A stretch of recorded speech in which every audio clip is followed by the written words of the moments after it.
Today, we're going to talk about voting, the great American tradition. People have not always voted in every society. A lot of societies didn't vote at all. If you think historically, voting is actually a pretty new phenomenon. Traditionally, kings or whoever ruled the society would have made the decisions about what the society was going to do about this issue or that issue. As time moved on and we got to social contract theory, where it wasn't so much God or men that was deriving the power, it was people that were the source of the power. And somehow you had to figure out a way to find out what the people wanted. So voting was thus created. There have been many different kinds of voting techniques over time, from raising your hand or saying yay or nay to what we have today, which is people casting ballots, a piece of paper that people vote on. We also vote in polling booths that look like this. You basically use these for privacy so people can't see how you vote and you're not intimidated into voting a certain way.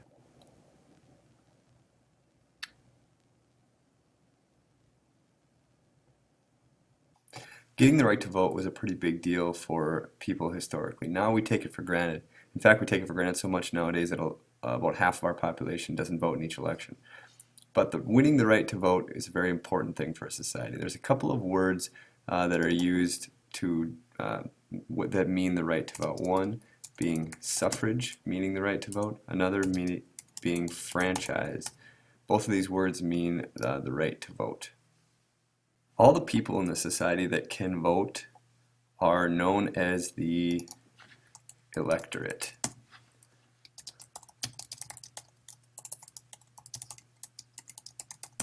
The electorate. Now, everyone in the electorate has the right to vote, although some people are more equipped to make that vote than others.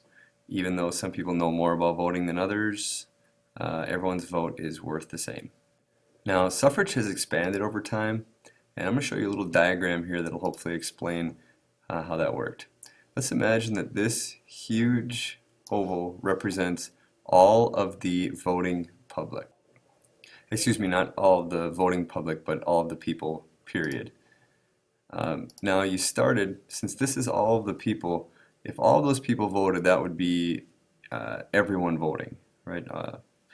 We didn't start out that way. First, we started off when we founded our country, only a small group of people could vote. That would be only the rich white male property owners. The second group that was able to vote was all white males. The third group that got the right to vote would have been black males.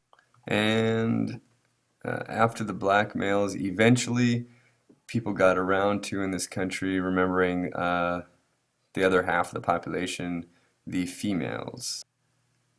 The last expansion of the voting rights system there would have been lowering the voting age down to 18 to include those people. You'll notice after looking at all these groups, rich white male property owners, all white males, black males, women, and people 18 and older, that there's still room in the circle for other people.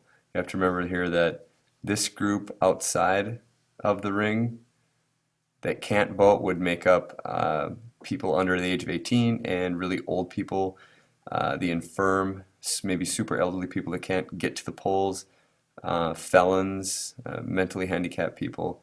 None of them would be able to vote. With every expansion of the voting system, and you can think of the expansion of the voting sort of like a balloon, starting very small and expanding until it gets bigger and bigger and bigger until the present day when it almost encompasses the entire population. 3 different amendments accompanied the expansion of the voting system. The 15th Amendment in 1870, after the Civil War, gave the right to vote to blacks.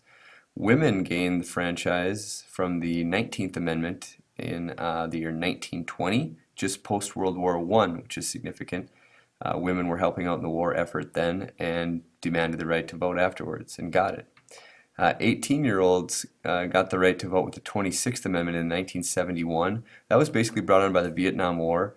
They are 18-year-olds at the time argued if we can fight and die for our country at that age, we should be able to vote as well, and they were granted the right to vote then.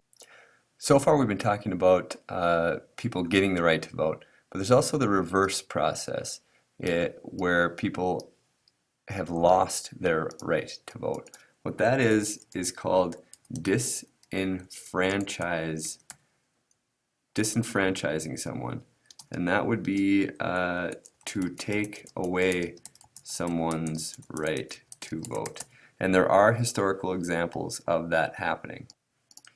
Blacks were the group that was basically disenfranchised the most. After the Civil War, blacks were freed, but they had no education and they had no money.